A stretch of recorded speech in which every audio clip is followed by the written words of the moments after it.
എറണാകുളം ട്രാവൽസിൽ നിന്ന് ബഷീർക്ക് വിളിച്ചിരുന്നു. ഈ മാസം അവസാനത്തോടു കൂടി പോവാം. അതുകൊണ്ടേ കാശ് റെഡിയാക്കി വെക്കണം. വീടും പറമ്പും വിൽക്കണം, വേറെ മാർഗമൊന്നുമില്ല.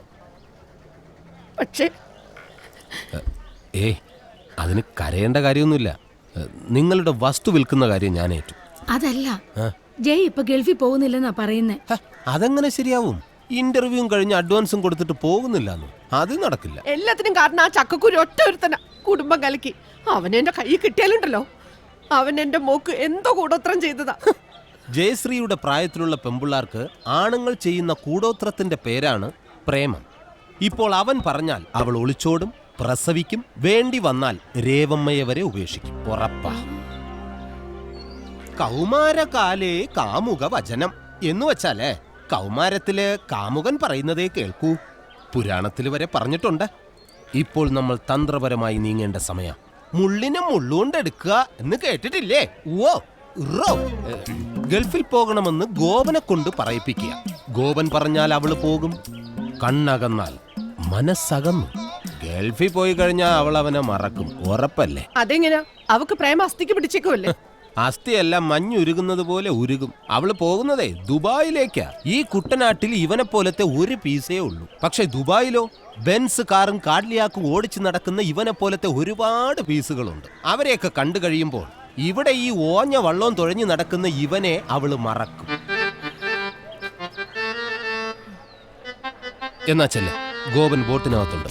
അവനോട് ചെന്ന് ഇങ്ങനെ പറയണം: എടാ ഗോപ, നീ എങ്ങനെയെങ്കിലും ജയശ്രീ നിർബന്ധിച്ച് ഗൾഫിലേക്ക് അയക്കണം. അവള് പോയി വന്നാലുടൻ നിങ്ങളുടെ കല്യാണം ഞാൻ നടത്തി തരും.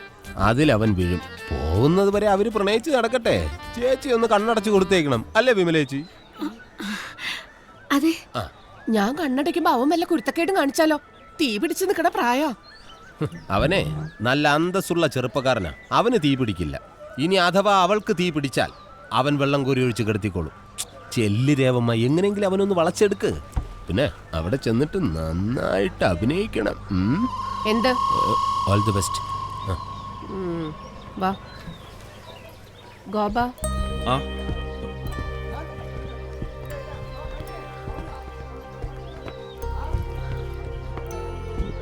ഇരിക്കൂ. കുടിക്കാൻ കരിക്കും വെള്ളം വേണ്ട. ഞാൻ വീട്ടിൽ വന്ന് കാണാനിരിക്കുകയായിരുന്നു. തെറ്റെൻ്റേതാ. കുറച്ചു നേരം അവളുമായിട്ട് സംസാരിച്ചിരിക്കാനേ കരുതിയുള്ളൂ. ഇങ്ങനെയൊക്കെ സംഭവിക്കുമെന്ന് വിചാരിച്ചതല്ല. പോലീസ് കൊണ്ടുപോയിന്ന് കേട്ടപ്പോ എന്റെ ചങ്ക് പെടഞ്ഞു പോയി. സത്യം പറയാലോ, കൂടെ നീയാന്നറിഞ്ഞപ്പോ സമാധാനായി. കാശിന്റെ കാര്യം പറഞ്ഞ് വഴക്കിട്ടിട്ടുണ്ടെങ്കിലും നിന്നെ എനിക്ക് വലിയ ഇഷ്ടാ. നിന്റെ ആ ചുറുചുറുക്കും ഇംഗ്ലീഷും വീട് നോക്കാനുള്ള ആ ഉത്തരവാദിത്വം, പിന്നെ നിങ്ങൾ തമ്മിൽ നല്ല ചേർച്ചയാ, അല്ലേടി? എനിക്ക് പലപ്പോഴും തോന്നിയിട്ടുണ്ട്. മതി, എന്റെ മരുമോന് ഇത്രയും ഗുണങ്ങൾ മതി. ഇനി അവള് നിനക്കുള്ളതാ. പക്ഷേ ഒരു കാര്യം മാത്രം മോനെ എനിക്ക് സാധിച്ചു തരണം. പറഞ്ഞോളൂ അമ്മേ.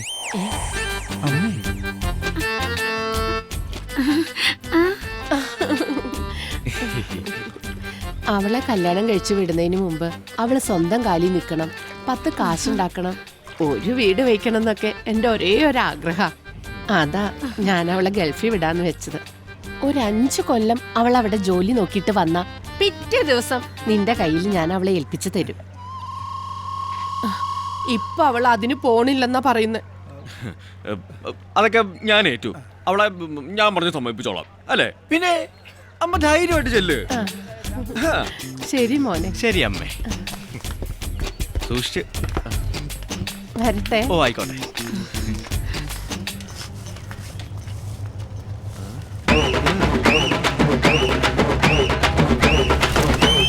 നിങ്ങൾക്ക് പ്രേമിക്കാനുള്ള ലൈസൻസിന് വേണ്ടി റെഡിയാവാത്ത വിസ റെഡിയായെന്ന് പറഞ്ഞ് തള്ളയെ പറ്റിക്കാൻ കൂട്ടുനിന്നവളാണ് ജയശ്രീ. അവള് ഗൾഫിലെത്തിയാല് നിന്നെ മറക്കോ? ഒരിക്കലുമില്ല. എന്നോടുള്ള സ്നേഹത്തിന്റെ പേരില അവള് കള്ളം പറഞ്ഞത്. പരിശുദ്ധ പ്രേമത്തിന്റെ വിജയത്തിന് അമ്മേ ഒരു കള്ളവൊക്കെ ഓക്കേടാ. ഓക്കേ.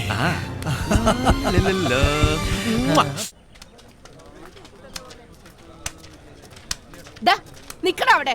എന്റെ മോളെ പോലീസുകാർ കൊണ്ടുപോയപ്പോ നിന്റെയൊക്കെ നെഞ്ചത്തെ വെള്ളം ഇറങ്ങിയല്ലടാ. എടിപൊടിന്നൊക്കെ വിളിച്ചാലുണ്ടല്ലോ നിന്റെയൊക്കെ വായില് പല്ലി ഞാൻ അടിച്ചു നിർപ്പിക്കും. കൊണ്ട് എഴുന്നള്ളിച്ചോണ്ട് നടന്നോടാ ഒരു പകൽമാന്യൻ പെണ്ണുപിടിയൻ. നീയൊക്കെ അനുഭവിക്കാൻ പോണേ ഉള്ളൂ. ഞാനാടാ പറയുന്നേ, നശിച്ച് നാറാണ കല്ല് കാണും. ഇല്ലാതെ പറഞ്ഞു.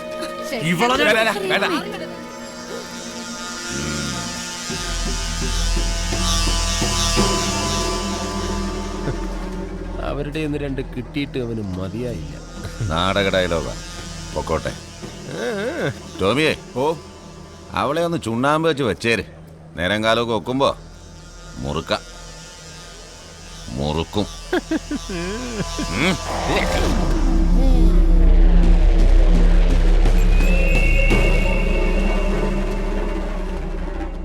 എണ്ണപ്പലഹാരം ഇഷ്ടമാണ്.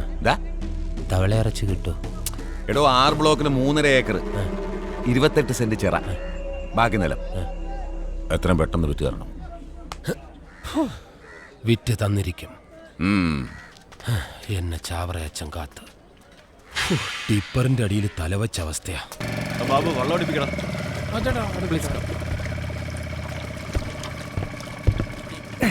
എന്താടാ സന്തോഷം?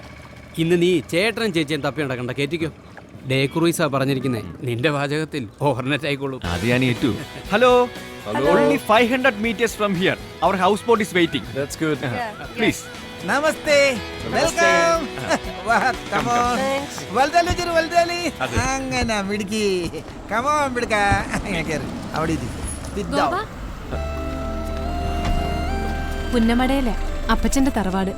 അവിടെ അപ്പച്ചന്റെ അനിയന്റെ മോന്റെ മനസ്സമ്മതം. അവിടെ പോയതാ. ഇത് എന്റെ ആങ്ങളെയാ. അറിയാം. ഹലോ. ലിസ് ചേച്ചിയുടെ മുമ്പിൽ നിൽക്കുമ്പോൾ എനിക്കൊരു കുറ്റബോധ. ഞാൻ കാരണമാണല്ലോ ഇങ്ങനെയൊക്കെ ഉണ്ടായേ. ഗോപൻ ഒരു നിമിത്തം മാത്രമാ. കുര്യച്ചൻ ഒരുപാട് റിലേഷൻഷിപ്സ് ഉണ്ടെന്ന് എനിക്ക് ഉറപ്പായിരുന്നു. പക്ഷേ ലിസ് ചേച്ചി വീട്ടിലേക്ക് തിരിച്ചു പോകണമെന്ന് എൻ്റെ അഭിപ്രായം. ആ 6 ബ്ലോക്കിലെ 3.5 ഏക്കർ വിറ്റ് കൊടുക്കണമെന്ന് കുര്യച്ചൻ മാമച്ചനോട് പറഞ്ഞേക്കുവോ? കുര്യച്ചന്റെ അമ്മച്ചിയുടെ പേരിലാ സ്ഥലം. അതുകൊണ്ടെന്താ അവരെ കൊണ്ട് ഒപ്പിടിച്ചാൽ ഈ കിടക്കുന്ന സ്ഥലം എല്ലാം വിറ്റത്. ഇക്കണക്കിന് പോയ കുര്യച്ചൻ അതും.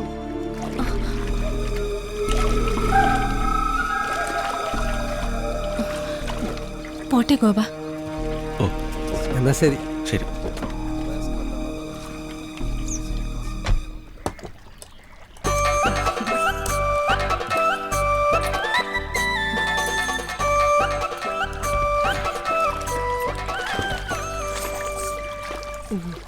ഒരു കാര്യം പറഞ്ഞ അമ്മ എന്നോട് ദേഷ്യപ്പെടുവോ?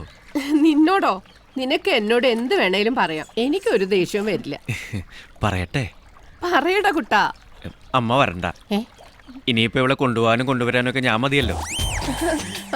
മേക്കപ്പ് ഫൈനൽ ടച്ചപ്പ് ചെയ്യണ്ടേ? മോന്തിരിക്കണ ഇരിപ്പ് കണ്ടില്ലേ?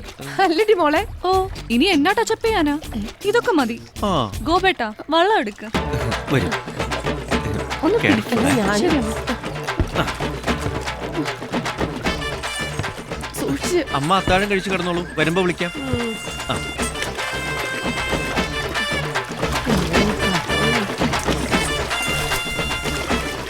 അമ്മക്ക് ഒറ്റയ്ക്കിരിക്കാൻ പേടിയാണെങ്കിൽ വിമലേച്ചിയെ കൂട്ടി വിളിച്ചോ കേട്ടോ. അല്ലെങ്കിൽ പൊന്നുരുക്കുന്നിടത്ത് പൂച്ചക്ക് എന്താ കാര്യം? കാര്യമുണ്ട്. മോട്ടിക്കുന്നുണ്ടോ ഇല്ലയോ നോക്കിക്കൊണ്ടിരിക്കാലോ.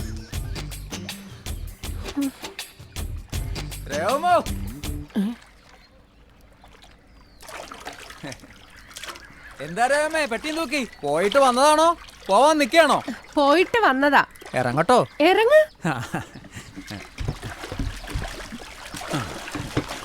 മോള് പോകുന്ന ഞാൻ കണ്ടായിരുന്നു. ആഹാ. പുറത്തേക്കാതെ അകത്തോട്ട് കേറാ എളുപ്പം. ആരെങ്കിലും കാണും. കുറെ നാളായി. വാടാ, നിന്നെ ഇന്ന് ഞാൻ